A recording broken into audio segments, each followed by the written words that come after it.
সম্মানিত উপস্থিতি, আজকে আমরা এমন একটি বিষয় নিয়ে আলোচনা করব যেই বিষয়টি কেউ পছন্দ করে না, কারো জীবনে আসুক সেটা কেউ পছন্দ করে না। তবে পছন্দ করুক আর না করুক, এই বিষয়টি প্রতিটি মানুষের কাছে এসে উপস্থিত হবে। আর সেই বিষয়টির নাম হলো মাউত, মৃত্যু। এমন কেউ কি আছে যে মৃত্যু পছন্দ করে? 100 বছর হয়ে গেল, 120 বছর বয়স হয়ে গেল, নিজে নিজে চলতে পারে না, চোখে দেখে না, হাত পা অনেকটা অবশ হয়ে গেছে। এমন ব্যক্তিকেও যদি বলা হয় মরার জন্য কি প্রস্তুত, তিনি বলবেন না, আমি মরতে চাই না। কারণ মৃত্যু হলো কষ্ট, মৃত্যু কষ্ট। তবে সেই ব্যক্তির জন্য নয় যেই ব্যক্তি আল্লাহকে ভালোবাসে, আখিরাতকে বিশ্বাসের মতো করে বিশ্বাস করে, এই ব্যক্তির জন্য এই মৃত্যু এত কঠিন নয়। রাসূল করিম সাল্লাল্লাহু আলাইহি ওয়াসাল্লাম হাদিস শরীফে বলেন, মুমিন ব্যক্তির জন্য মৃত্যু হলো আল্লাহর পক্ষ থেকে হাদিয়া। সুবহানাল্লাহ। মুমিন ব্যক্তির জন্য মৃত্যু আল্লাহর পক্ষ থেকে হাদিয়া, উপহার, উপঢৌকন। সম্মানিত উপস্থিতি, আল্লাহ কোরআন মাজিদে মৃত্যু নিয়ে বিভিন্ন জায়গায় আমাদেরকে সতর্ক করেছেন। আল্লাহ কোরআন মাজিদে বলেন, ওয়ালাউ কুনতুম ফি বুরুজিন মুশাইয়াদা আইনামা তাকুনু ইউদরিকুমুল মাউত ওয়ালাউ কুনতুম ফি বুরুজিন মুশাইয়াদা। তোমরা যেখানে থাকো না কেন, মৃত্যু থেকে বাঁচার জন্য সুরম্য, উঁচু, দুর্ভেদ্য, শক্তিশালী কোন দুর্গেও যদি আশ্রয় গ্রহণ করো, সেখানে গিয়ে মৃত্যু তোমাকে গ্রাস করবে। অতএব এই মৃত্যু থেকে পলায়ন করা সহজ নাকি? একেবারেই সম্ভব নয়, একেবারেই সম্ভব নয়। এই কথা আমরা ছোট বড় সবাই জানি। কারণ আমাদের বাবারা থাকলেও দাদারা নেই, মামারা থাকলেও, মা থাকলেও নানা নেই, তাদের বাবা নেই। এভাবে আমাদের পূর্বপুরুষ যারা, তারা কেউ নেই, সবাই চলে গেছে। আমাদেরকেও যেতে হবে সেই অন্ধকার কবরের দিকে, সেই স্বাদ গ্রহণ করতে হবে, যদিও আমরা যেই স্বাদ গ্রহণ করতে চাই না। আর সেই স্বাদের নাম হলো মৃত্যু, সেই স্বাদের নাম মৃত্যু। মৃত্যু, মানুষের এই মৃত্যুর জন্য প্রস্তুত থাকা উচিত। মানুষ বিপদ আসে কি আসে না সেটার জন্য প্রস্তুত থাকে, বিপদ মোকাবেলার জন্য, ঠিক কিনা? ঘূর্ণিঝড় ধেয়ে আসবে, সুনামি আসবে, আবহাওয়া অধিদপ্তর ঘোষণা করেছে। সেটার জন্য পুরো দেশ, প্রতিটি মানুষ সাধ্যমতো প্রস্তুত থাকে। কিভাবে তার ক্ষয়ক্ষতি থেকে নিজেকে বাঁচানো যায়, কিভাবে সেই ঘূর্ণিঝড় মোকাবেলা করা যায়। অথচ এই ঘূর্ণিঝড় আপনাকে আপনার উপর বয়ে যাবে কিনা এটার একটা সন্দেহ থেকে যায়। এই সন্দেহ বিষয়বস্তু যেখানে সন্দেহ জড়িত আছে, সেই বিষয়ের জন্য আমরা এমন প্রস্তুতি গ্রহণ করি যেন মনে হয় এটা অবশ্যই আমার উপর পতিত হবে, যেন মনে হয় এটা আসার সাথে সাথে আমি মারা যাব, এই জন্য আমি এটার জন্য প্রস্তুতি গ্রহণ করে নিই। অথচ মৃত্যু নিশ্চিত একটা বিষয়, মৃত্যুর উপরে আখিরাত নিশ্চিত একটা বিষয়। মৃত্যু নিশ্চিত জেনেও আমরা এই মৃত্যুর জন্য প্রস্তুতি গ্রহণ করি না। কোরআন মাজিদে আল্লাহ পাক বলেন, লিকুল্লি উম্মাতিন আজাল ইযা জাআ আজালুহুম ফালা ইস্তাখিরুনা সাআতাও ওয়ালা ইস্তাকদিমুন। আল্লাহ রাব্বুল আলামিন বলেন, প্রত্যেক জাতির জন্য রয়েছে একটা নির্দিষ্ট সময়, যখন সেই সময় ওই জাতির কাছে, ব্যক্তির কাছে, মানুষের কাছে এসে উপস্থিত হবে। ফালা ইস্তাখিরুনা সাআ ওয়ালা ইস্তাকদিমুন। ওই সময় যখন চলে আসবে, এক সেকেন্ড আগেও সেই মৃত্যু সংঘটিত হবে না, এবং এক সেকেন্ড পরেও সেই মৃত্যু সংঘটিত হবে না। সংঘটিত হবে, আগেও হবে না, পরেও হবে না। আপনারা অনেক ঘটনা শুনেছেন, সাদ্দাদের ঘটনা শুনেছেন না? সেই দুনিয়াতে যখন নবী রাসূলদের কাছ থেকে শুনেছে যে একটা আল্লাহর বেহেশত আছে, জান্নাত আছে, দুনিয়াতে সেই জান্নাত তৈরি করেছে। এই জান্নাত যখন তৈরি করলো, সেখানে এক পা জান্নাতের ভেতরে দিল, দুনিয়ার কথিত জান্নাত। এটা কি জান্নাত আসলে? জান্নাতের 1000 ভাগের 1 কোটি ভাগের 1 ভাগও কি হবে? হবে না। তারপরেও সে অনেক টাকা পয়সা খরচ করে একটা বানিয়েছে সুরম্য মহল, সেখানে এক পা দিয়েছে আর এক পা বাইরে। এমন সময় তার মৃত্যু চলে এসেছে। অতএব কার মৃত্যু কখন চলে আসে তার কোনো হিসাব নেই। 1 সেকেন্ড আগেও আসে নাই, 1 সেকেন্ড পরেও আসে নাই।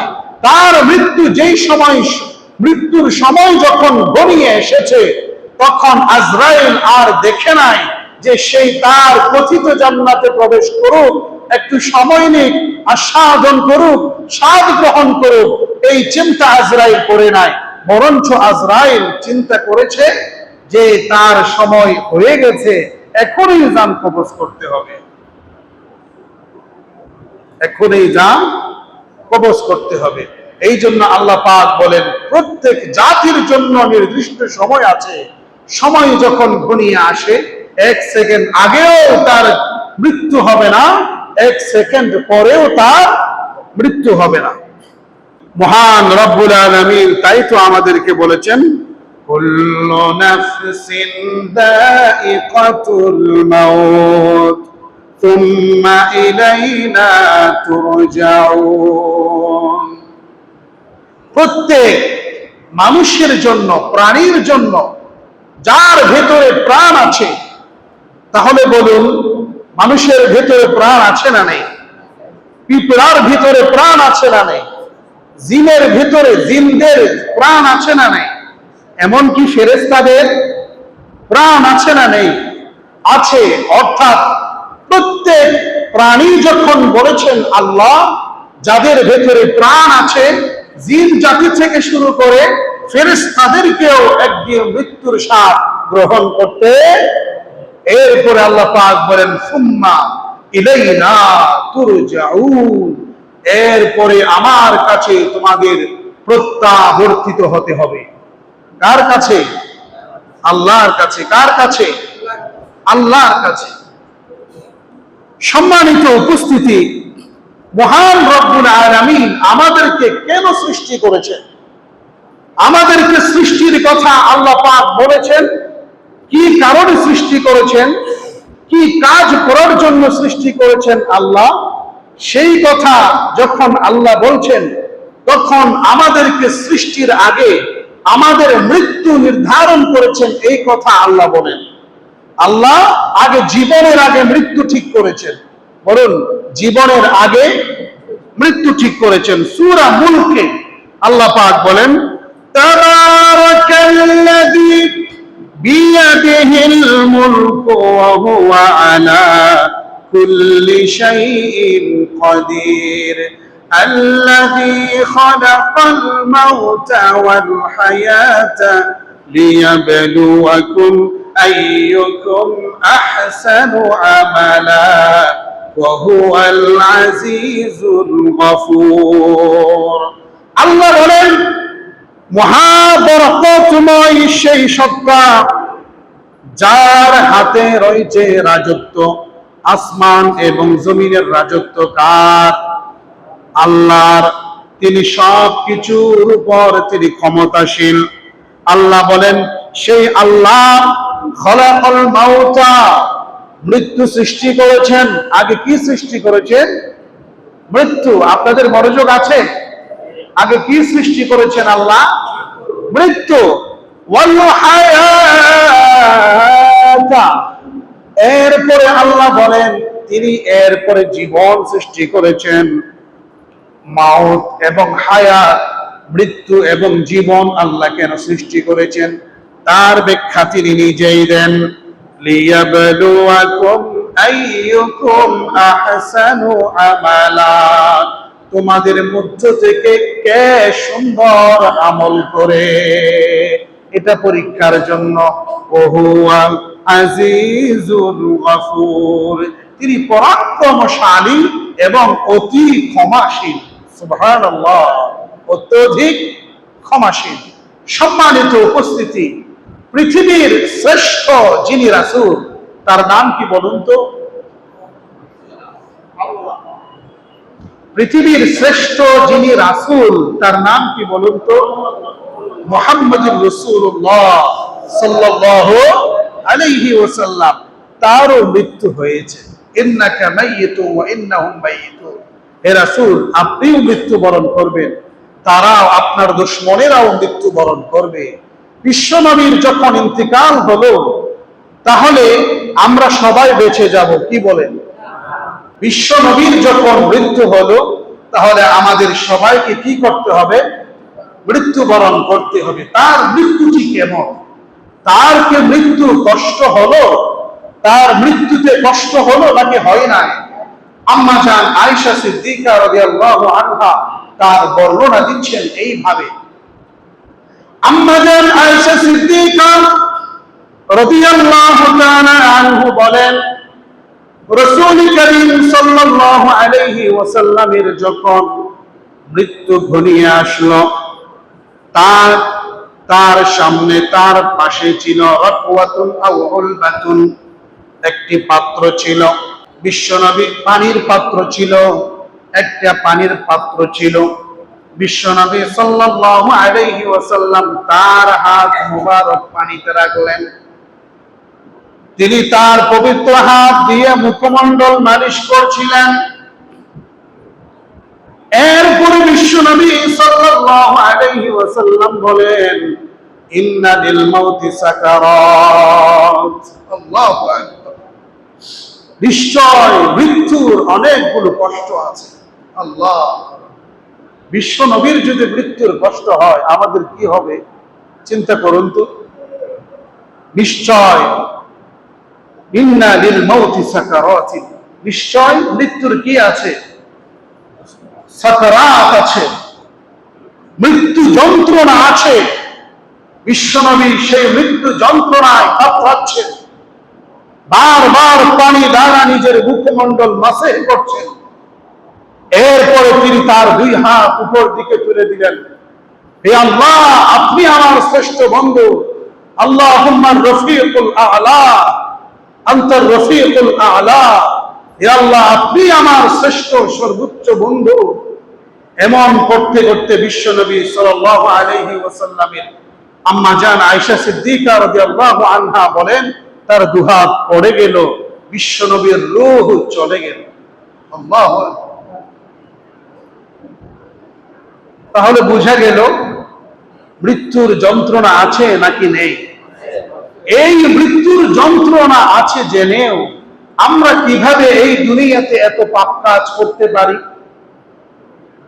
যার জীবনের কোনো পাপ নেই, জীবনে কোনো গুনাহ নেই, বিশ্বনবী তার যদি মৃত্যুর সময় এমন কষ্ট হয়, তাহলে অন্যান্য মানুষের কষ্ট কেমন হবে?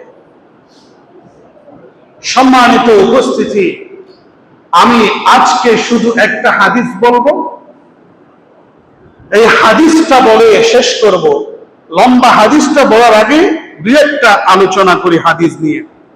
রাসূল করিম সাল্লাল্লাহু আলাইহি ওয়াসাল্লাম আমাদেরকে বলেন, আকসিরু যিকরা হাযিহিল লাযযাতিল মাউত, তোমরা অধিক পরিমাণে স্মরণ করো। কাকে স্মরণ করবে তোমরা অধিক পরিমাণে?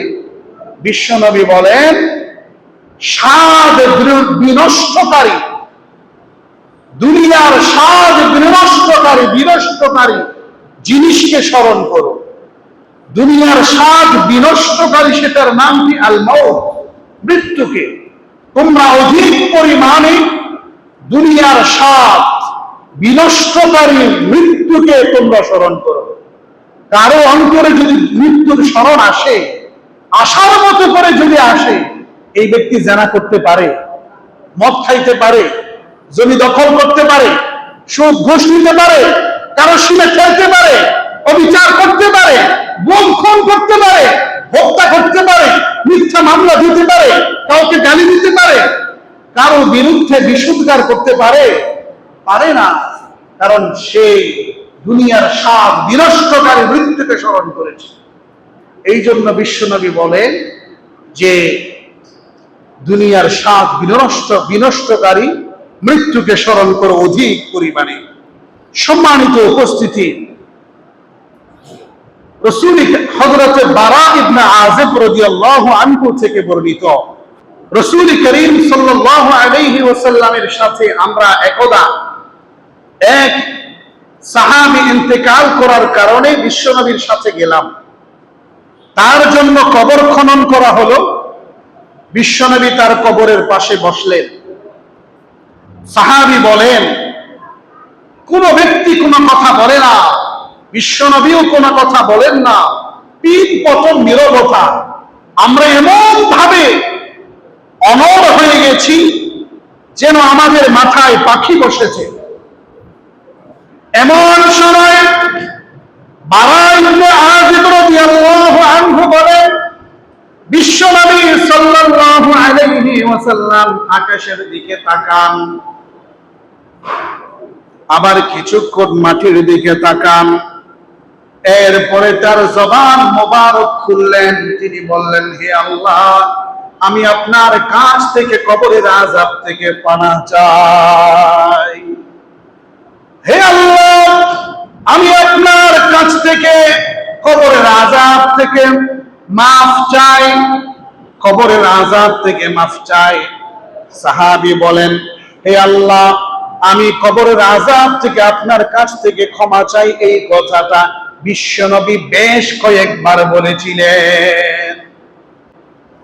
এরপরে সাহাবী বলেন, রাসূল করিম সাল্লাল্লাহু আলাইহি ওয়াসাল্লাম বলেন, যখন কোন মুমিন ব্যক্তির মৃত্যুর সময় ঘনিয়ে আসে, মুমিন ব্যক্তি নাকি ফাসিক ব্যক্তি? মুমিন ব্যক্তি। যখন কোন মুমিন ব্যক্তির মৃত্যুর সময় ঘনিয়ে আসে, দুনিয়ার সফর শেষ করে যখন আখিরাতের সফরের দিকে তিনি চলে যান, এমন সময় তার কাছে দুইজন ফেরেশতা চলে আসেন।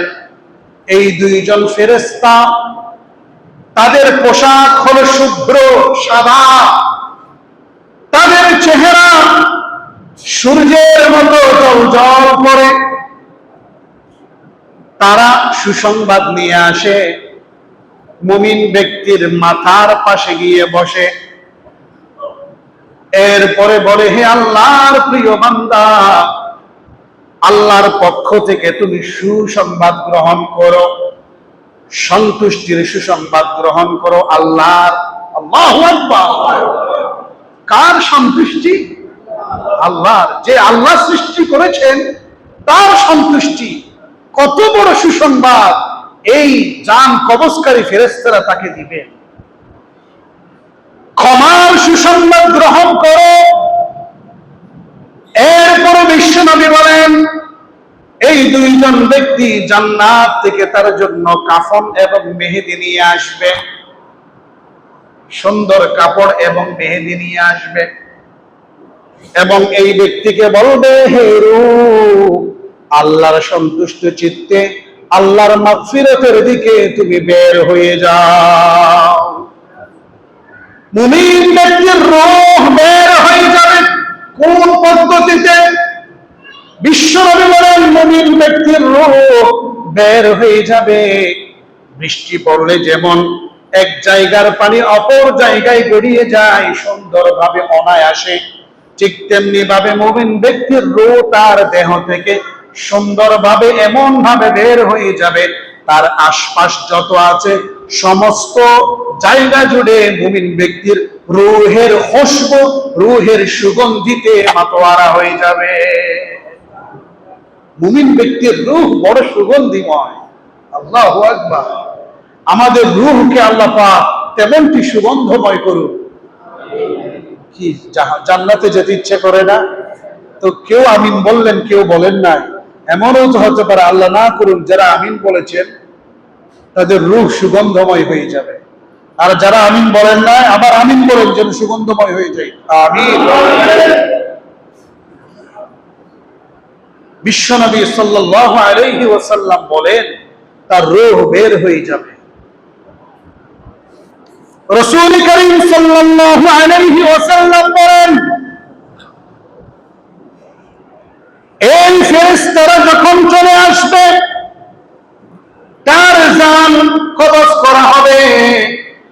এই জান নিয়ে যখন তারা চলে যাবে, যেই দিক দিয়ে চলে যাবে, যেই রাস্তা দিয়ে চলে যাবে রূহ নিয়ে, ওই রাস্তা পুরোটাই সুগন্ধময় হয়ে যাবে। ওই পাশ দিয়ে যত জিন জাতি থাকবে, যত পশু পাখি থাকবে, জিন জাতি নয়, যত ফেরেশতা থাকবে, তারা প্রশ্ন করবে, এটা কার প্রাণ নিয়ে যাচ্ছ, যার কারণে পুরো এলাকা খুশবু হয়ে গেল। তখন ফেরেশতারা এই ব্যক্তির সুন্দর নাম নিয়ে বলবে, আল্লাহর বন্ধু, আল্লাহর ওয়ালি, আল্লাহর খলিফা, আল্লাহর মাহবুব, সুন্দর সুন্দর নাম নিয়ে বলবে, আব্দুর রহমানের রূহ নিয়ে আমরা চলে যাই। সুবহানাল্লাহ। এরপরে বিশ্বনবী বলেন, এই রূহ নিয়ে চলে যাবে প্রথম আসমানে। প্রথম আসমানের দরজা খুলে দেওয়া হবে, তারাও সুগন্ধিতে মাতোয়ারা হয়ে যাবে এই প্রাণের সুগন্ধিতে। দ্বিতীয় আসমান খোলা হবে, তৃতীয় আসমান খোলা হবে, চতুর্থ, পঞ্চম, ষষ্ঠ, সপ্তম আসমান খোলা হবে। সপ্তম আসমান খোলার পরে আল্লাহ রাব্বুল আলামিন ডাক দিলেন, এতে কার রূহ? আল্লাহু আকবার। ফেরেশতারা বলবেন, হে আল্লাহ, আপনার ও মুখ প্রিয় বান্দার রূহ নিয়ে এসেছি, সেই খুবই সুগন্ধময় রূহ। আল্লাহ বলবেন, তাহলে তার আমলনামা সমূহ ইল্লিয়িনে লিখে দাও। সুবহানাল্লাহ। ইল্লিয়িন কাকে বলে? আল্লাহ কোরআন মাজিদে বলেছেন। এরপরে বিশ্বনবী এই আয়াতটি তিলাওয়াত করেছেন, ওয়ামা আদরাকা মা ইল্লিয়ুন কিতাবুম মারকুম ইয়াশহাদুহুল মুকাররাবুন। ইল্লিয়ুন কাকে বলে? ইল্লিয়ুন কাকে বলে জানো নাকি তুমি? আল্লাহ নিজেই জবাব দিচ্ছেন, কিতাবুম মারকুম, লিখিত একটি কিতাব। সুবহানাল্লাহ। কি কিতাব? ইয়াশহাদুহুল মুকাররাবুন, এই ইল্লিয়ুন নামক লিখিত কিতাবের কাছে ধারে কাছে শুধুমাত্র আল্লাহর নৈকট্য প্রাপ্ত ফেরেশতাগণ যেতে পারে। ইল্লিয়ুনে আমার বান্দার আমলনামা লিখে দাও, তবে তার রূহ জমিনে আবার পৌঁছিয়ে দাও। এই ব্যক্তির, আমার প্রিয় বান্দার রূহ তার শরীরে আবার ফিট করে দাও। কারণ আমি আমার বান্দাদের সাথে ওয়াদা করেছি, মিনহা খালাকনাকুম ওয়া ফিহা নুঈদুকুম ওয়া মিনহা নুখরিজুকুম তারাতান উখরা। তোমাদেরকে এই মাটি থেকে সৃষ্টি করেছি, এই মাটিতে আবার আসতে হবে, এই মাটি থেকে আবার তোমাদেরকে কিয়ামতের মাঠে পুনরুত্থিত করব। সুবহানাল্লাহ। আমার বান্দাদের সাথে যেহেতু আমি মাটি থেকে তুলব বলেছি, তার রূহ তার দেহে দিয়ে দাও। মুমিন ব্যক্তিকে কবরে শোয়ানো হবে, কবরে রাখা হবে, মানুষজন চলে যাবে, এমন সময় তার রূহ তার দেহের ভিতরে প্রবেশ করানো হবে। দুইজন পাষণ্ড ফেরেশতা আসবেন। বিশ্ব নবী বলেন, এই ফেরেশতা ঝাঁকি দিয়ে এই বান্দাকে তুলবেন, তিনটা প্রশ্ন করবেন। মিনহা, তিনটা প্রশ্ন করবেন, মার রব্বুকা, হে বান্দা তোমার রবকে, ওয়া মা দীনুকা, তোমার দ্বীন কি। এবং এই যে ব্যক্তি, ছবি দেখানো হবে বিশ্ব নবীর, এই যে ব্যক্তি দেখতে পাচ্ছ, এই ব্যক্তি ওনার নাম কি, উনিকে, তাকে চিনো নাকি? বলবেন হ্যাঁ, তাকে তো চিনি, তাকে তো চিনি, তিনি হলেন বিশ্ব নবী মুহাম্মদুর রাসূলুল্লাহ সাল্লাল্লাহু আলাইহি ওয়াসাল্লাম। এই যখন মুমিন ব্যক্তি তিনটা প্রশ্নের জবাব দিবেন, এই জবাব দেওয়ার কথা যখন বিশ্ব নবী বললেন, তখন তিনি এই আয়াতখানা তিলাওয়াত করলেন, ইউসাব্বিতুল্লাহুল্লাযীনা আমানু বিল কওলিস সাবিতি ফিল হায়াতিদ দুনিয়া ওয়া ফিল আখিরাহ। কবরের প্রশ্ন কঠিন নাকি সহজ? যদিও বা এখন মনে হয় তিনটা প্রশ্ন তো সহজ, কিন্তু সেখানে কি এটা সহজ হবে? আল্লাহ বলেন, কিন্তু তাদের জন্য সহজ হবে, আমি তাদেরকে দৃঢ় পদ রাখবো। আমার মুমিন বান্দাদেরকে দৃঢ় কথার মাধ্যমে দুনিয়া এবং আখিরাতে উভয় জগতে তাদেরকে আমি শক্তিশালী করে রাখবো। সুবহানাল্লাহ। দুনিয়াতে তখন মৃত্যুর সময় শয়তান যখন তাকে ওয়াসওয়াসা দিবে অমুসলিম হয়ে মৃত্যুবরণ করার জন্য, তখনও আল্লাহ পাক তাকে দৃঢ় পদ রাখবেন, শক্তিশালী করে রাখবেন। আর মৃত্যুর পরে যখন ফেরেশতারা প্রশ্ন করবেন, তখনও আল্লাহ তাকে শক্তিশালী করে রাখবেন। সুবহানাল্লাহ। আল্লাহ রাব্বুল আলামিন এরপর ওয়াইনাদিল মুনাদিল মিনাস সামা, এরপরে বিশ্বনবী বলেন আল্লাহর পক্ষ থেকে তখন তাকে সম্বোধন করে বলা হবে যে আমার বান্দা সুন্দরভাবে আমার প্রশ্নের জবাব দিয়েছে। ফায়ুনাদি মুনাদিন মিনাস সামাই আন ক্বাদ সাদাকা আবদি, আমার বান্দা সত্য কথাই বলেছে। সুবহানাল্লাহ। আমার বান্দা সত্য কথা বলেছে। এরপরে আল্লাহ পাক বলেন, ফাআফরিশুহু মিনাল জান্নাহ, আমার বান্দার কবরকে জান্নাতের বিছানা বানিয়ে দাও। সুবহানাল্লাহ। কে বলবেন? সুন্দর। কবরের তিন প্রশ্নের জবাব যখন দিতে পারবেন, তখন আল্লাহ তাকে বলবেন তার বিছানাকে জান্নাতি বিছানা করে দাও। ওয়ালবিসুহু মিনাল জান্নাহ, তাকে জান্নাতের লেবাস পরিধান করিয়ে দাও। সুবহানাল্লাহ। ওয়াফতাহু লাহু বাবান ইলাল জান্নাহ, তার কবর থেকে জান্নাত পর্যন্ত একটা দরজা খুলে দাও। তার কবরের দিকে জান্নাতের একটা দরজা খুলে দেওয়া হবে। ফায়ুফতাহু, অতএব তাই করা হবে। সুবহানাল্লাহ। এটা হলো মুমিন ব্যক্তির জন্য আল্লাহ পাক এভাবে ব্যবস্থা করেছেন। এই ব্যক্তিকে যখন শোয়ানো হবে, ফেরেশতারা যখন চলে যাবেন, আরেকজন ব্যক্তি আসবেন। বিশ্বনবী বলেন, একজন ব্যক্তি সুন্দর, সুশ্রী, সুগন্ধিময়, শুভ্র, পূর্ণিমার চাঁদের মতো চেহারা বিশিষ্ট একজন ব্যক্তি আসবে। তিনি বলবেন, সুসংবাদ গ্রহণ করে হে আল্লাহর বান্দা, আল্লাহর সন্তুষ্টির সুসংবাদ, আল্লাহর ক্ষমার সুসংবাদ, জান্নাতের সুসংবাদ। সুবহানাল্লাহ। তখন এই মুমিন ব্যক্তি বলবেন, তুমি কে হে আমার সুসংবাদবাহী ব্যক্তি, কে তুমি? তখন তিনি বলবেন, আমি হলাম আপনার নেক আমল। সুবহানাল্লাহ। আমি হলাম আপনার নেক আমল। দুনিয়াতে আপনাকে আল্লাহর কসম করে বলছি, দুনিয়াতে আল্লাহর আনুগত্যে আপনাকে দ্রুতগামী পেয়েছি এবং আল্লাহর অবাধ্যতায় আপনাকে মন্তর পেয়েছি, ধীর স্থিরতা পেয়েছি।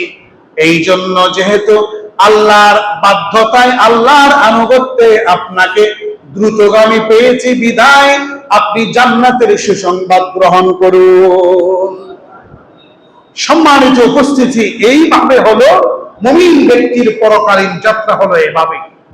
এখন আসবে যিনি ফাসিক ব্যক্তি, জাহান্নামী ব্যক্তির পরকাল যাত্রা কেমন হবে? হযরত বারা ইবনে আযিব রাদিয়াল্লাহু আনহু বলেন, যখন ফাসিক ব্যক্তির মৃত্যুর সময় ঘনিয়ে আসবে, দুজন ফেরেশতা তার কাছে আসবে, জাহান্নামের একটি বড় চট নিয়ে আসবে। তাদের চেহারা হবে কুৎসিত, কালো, অবাকার, বিশ্রী। আসা মাত্র তার মাথার দিকে বসবেন, বলবেন, হে আল্লাহর দুশমন, সুসংবাদ গ্রহণ করো আল্লাহর অসন্তুষ্টির এবং আযাবের। আল্লাহর অসন্তুষ্টি এবং আযাবের সুসংবাদ গ্রহণ করো। তাকে কোনো ধরনের প্রস্তুতির সময় না দিয়ে তার জান কবজের জন্য তাড়াহুড়া করা হবে। বিশ্বনবী বলেন, এমন সময় তার প্রাণ বের হতে চাইবে না, তার প্রতিটি শিরা উপশিরাই তার প্রাণ চলে যাবে। এই জন্য তার প্রাণ নিতে কষ্ট হবে ওই ব্যক্তির, ফাসিক ব্যক্তির। তখন ফেরেশতারা হাত ঢুকিয়ে দিবে তার প্রাণ বের করার জন্য। যেমনটি বিশ্বনবী বলেন, একটা কাঁচা চামড়ার ভেতরে যদি কোনো ছুরি ঢুকিয়ে দেওয়া হয়, বর্ষা দিয়ে আঘাত করা হয়, এভাবে তার আঘাত হবে। ছো মেরে যখন ফেরেশতারা তার জান কবজ করে নিয়ে আসবে, তখন তার প্রতিটি শিরা উপশিরা ছিঁড়ে খান খান হয়ে যাবে, কষ্ট পাবে আর কষ্ট পাবে। এমন সময় বিশ্বনবী বলেন, তার প্রাণ বের হয়ে যাবে, এমন একটা দুর্গন্ধ ছড়াবে তার প্রাণ থেকে, আশেপাশে যদি মানুষেরা সেই দুর্গন্ধ পেত, সেখানে টিকে থাকতে পারত না, এত দুর্গন্ধ তার প্রাণ থেকে বের হবে। এই জান নিয়ে যখন চলে যাবে, প্রাণ নিয়ে যে রাস্তা দিয়ে চলে যাবে, তখন বিশ্বনবী বলেন, পুরো এলাকা জুড়ে দুর্গন্ধ আর দুর্গন্ধ ছড়িয়ে থাকবে, দুর্গন্ধময় প্রাণ। আবার জিজ্ঞেস করা হবে, এই পথ দিয়ে হে ফেরেশতারা কার প্রাণ নিয়ে যাচ্ছ? বড় দুর্গন্ধময় হতভাগা। ফেরেশতারা তার কুৎসিত, তার মন্দ যেই নামকে, নিকৃষ্ট যেই নাম, সেই নাম ধরে বলবে, আল্লাহর দুশমন, আল্লাহর কথা শুনে নাই, রাসূলের দুশমন, পাপাচারী, নিকৃষ্ট, কদাকার, বিশ্রী, কুশ্রী ওই ব্যক্তি, তার জান আমরা কবজ করে নিয়ে যাচ্ছি। এই জান কবজ করে যখন প্রথম আসমানে যাওয়া হবে, আসমানের দরজা খুলে দাও, ফেরেশতারা বলবে, উপর থেকে ডাক আসবে, কার প্রাণ নিয়ে আসছো? যখন বলা হবে জাহান্নামী ব্যক্তির প্রাণ নিয়ে আসছো, তখন বলা হবে, আল্লাহ বলবেন এই ব্যক্তির জান কবজ করে নিয়ে এসেছো ভালো কথা, এই ব্যক্তি আসমানে উঠার মতো তার কোনো যোগ্যতা নাই, আসমানে উঠা যাবে না। তার প্রাণ তার দেহে ফিরিয়ে দাও এবং তার আমলনামা সিজ্জিলে দিয়ে দাও। কোথায়? ইল্লিয়িন হলো নেককার বান্দার আমলনামা লেখা থাকবে, আর ইল্লিয়িন হলো সপ্তম আসমানের উপরে, সিজ্জিন হলো যেখানে পাপিষ্ঠ পাপাচারী ব্যক্তির আমলনামা লিখে থাকবে, সেই সিজ্জিন হলো 7 জমিনের নিচে। কোথায়? 7 জমিনের নিচে। তার আমলনামা লিখে দাও আর তার জান তার দেহে ফিরিয়ে দাও, কারণ আমি ওয়াদা করেছি কিয়ামতের মাঠে তাদেরকে সেই মাটি থেকে উত্থিত করব। আল্লাহর নবী বলেন, এরপরে আল্লাহর নবী এই আয়াত তিলাওয়াত করেছেন, وَمَن يُشْرِكْ بِاللَّهِ فَكَأَنَّمَا خَرَّ مِنَ السَّمَاءِ فَتَخْطَفُهُ الطَّيْرُ أَوْ تَهْوِي بِهِ الرِّيحُ فِي مَكَانٍ سَحِيقٍ। আল্লাহ বলেন, যে ব্যক্তি আল্লাহর সাথে শিরিক করে সেই যেন আসমান থেকে ছিটকে পড়ে গেল। পাপিষ্ঠ ব্যক্তির রূহ আসমান থেকে ছিটকে পড়ে গেল কিনা বলুন? ছিটকে পড়ে গেল। ফাতাখতাফুহু তায়রু, এই রূহের কোনো মালিক থাকবে না, অর্থাৎ এই রূহের কোনো যত্ন থাকবে না। ফাতাখতাফুহু তায়রু, যেন ক্ষুধার্ত পাখি তার জানটা কেড়ে নিয়ে যায় খাওয়ার জন্য। আও তাহউই বিহির রিহু ফি মাকানিন সাঈদ, অথবা এমন বাতাস যেই বাতাস তার প্রাণটাকে দূরবর্তী কোন জায়গায় ফেলে দেয়। এই প্রাণের এই জানের প্রতি কোনো মায়া থাকবে না, কোনো মমতা থাকবে না, কোনো দয়া থাকবে না, কোনো রহমত থাকবে না। বিশ্বনবী বলেন, এই ব্যক্তিকে যখন কবরে শোয়ানো হবে, 2 জন ফেরেশতা আসবে, প্রশ্ন করবে, মার রব্বুকা, তোমার রবকে, ওয়া মা দীনুকা, তোমার দ্বীনকে, ওয়া মান নাবিয়ুকা, তোমার নবীকে। বিশ্ব নবীর রাহমাতুল লিল আলামিনের চেহারা মোবারকের ছবি যখন দেখানো হবে এই ব্যক্তিকে, তখন সেই বলবে, আমার রবকে আমি জানি না, আমার দ্বীন কি আমি জানি না। আর যেই ব্যক্তির ছবি দেখানো হচ্ছে সেই ব্যক্তি সম্পর্কে আমি কিছুই জানি না। তখন ফেরেশতারা বলবে, তুই ব্যর্থ হয়ে গেছিস, তুই ব্যর্থ হয়ে গেছিস, তুই ব্যর্থ হয়ে গেছিস। দুনিয়াতে কোটি কোটি টাকার মালিক, সম্মান ইজ্জত সবকিছু আছে, শুধু ইসলাম পালন করে নাই। ফেরেশতারা বলবে, তুই ব্যর্থ হয়ে গেছিস। আমরা কি সেই পরীক্ষায় ব্যর্থ হতে চাই নাকি সফল হতে চাই? সফল যদি হতে চাই, সেই মৃত্যুকে ভয় করতে হবে। মৃত্যুকে ভয় করে আল্লাহর রাস্তার যত কাজ আছে সমস্ত কাজে এগিয়ে আসতে হবে। এরপরে বলা হবে তাকে, এরপরে তার কাছে কুৎসিত একজন ফেরেশতা আসবে, বিশ্রী চেহারা থেকে যেন আগুন ঝরে। তখন সে বলবে, হে আল্লাহর বান্দা, হে আল্লাহর দুশমন, সুসংবাদ গ্রহণ করো আল্লাহর অসন্তুষ্টির এবং আল্লাহর আযাবের। সুসংবাদ গ্রহণ করো আল্লাহর অসন্তুষ্টি এবং আল্লাহর আযাবের। তখন বলবে, কে গো তুমি আমার কাছে এত দুঃসংবাদ নিয়ে এসেছো? তখন তিনি বলবেন, আমি তোমার বদ আমল, আমি তোমার খারাপ আমল। দুনিয়াতে যে গান বাজনা করেছিলেন, বেনসুর ব্যবস্থা করেছিলেন, জেনা করেছিলেন, নারীদেরকে উত্ত্যক্ত করেছিলেন, অমুকের বিচারে পক্ষপাতিত্বমূলক আচরণ করেছিলেন, এইভাবে যত গুনাহের কাজ করেছো, নামাজ আদায় করো নাই, রোজা রাখো নাই, এই সমস্ত কাজ আজকে আমি তোমার সামনে সূরত ধারণ করে আল্লাহ পাঠিয়েছেন, অতএব তুমি জাহান্নামে নিপতিত হবে। এরপরে বিশ্বনবী বলেন, 2 জন ফেরেশতা আসবে। এই 2 জন ফেরেশতা অনেক বড়, তাদের হাতে লোহা থাকবে। এই লোহা দিয়ে এমন একটি আঘাত করবে, এই লোহার আঘাত যদি, বিশ্বনবী বলছেন, এই লোহার আঘাত যদি দুনিয়ার কোন পাহাড়ের উপর করা হতো, পাহাড় চূর্ণ বিচূর্ণ হয়ে যেত। আপনি বাংলাদেশের পাহাড়ের কথা ভাবছেন, আসলে তা না। আপনাকে চিন্তা করতে হবে আরবের পাহাড়। আরবের পাহাড় বাংলাদেশের মতো নয়। এগুলো কিসের পাহাড়? পাথরের পাহাড়। আর বাংলাদেশের চাইতে অনেক বড় এবং উঁচু পাহাড়। বিশ্বনবী বলছেন, এবং শক্ত পাথরের উঁচু পাহাড়ে যদি একটা এই হাতুড়ির বাড়ি বাড়া হতো, পাহাড় চূর্ণ বিচূর্ণ হয়ে যেত। এই অপরাধী পাপিষ্ঠ ব্যক্তিকে কবরে একটা আঘাত করা হবে, অনেক নিচে চলে যাবে, মারা যাবে, আবার তাকে প্রাণ দেওয়া হবে, আবার করা হবে, আবার এভাবে তাকে শাস্তি দেওয়া হবে। আমরা কি মুমিন হতে চাই নাকি পাপাচারী হতে চাই? সম্মানিত উপস্থিতি, এভাবেই হবে মানুষের দুনিয়া এবং আখিরাতের সফর এবং মৃত্যুর মানুষের কষ্ট।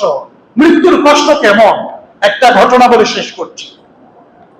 হযরত ওমর রাদিয়াল্লাহু আনহু বলেন, হযরত ওমর রাদিয়াল্লাহু আনহু ইসলামের দ্বিতীয় খলিফা। যে ওমরের ব্যাপারে বিশ্বনবী বলেন, লাউ কানা বাদি নবিয়্যুন লাকানা ওমর, আমার পরে কোনো নবী যদি আসতো, তিনি ওমরই হতেন আমার পরের নবী। কিন্তু আমার পরে তার কোনো নবী আসবে না, তাই ওমর নবী হবে না। এমন ব্যক্তি যে হযরত ওমরের চাহিদা অনুযায়ী, চিন্তা অনুযায়ী কোরআনের অনেক আয়াত নাযিল হয়েছে। যে হযরত ওমর রাদিয়াল্লাহু আনহু সম্পর্কে বিশ্বনবী বলেছেন, ওমর ফিল জান্নাহ। সুবহানাল্লাহ। ওমর কোথায়? জান্নাতে। ওমর হলো জান্নাতে।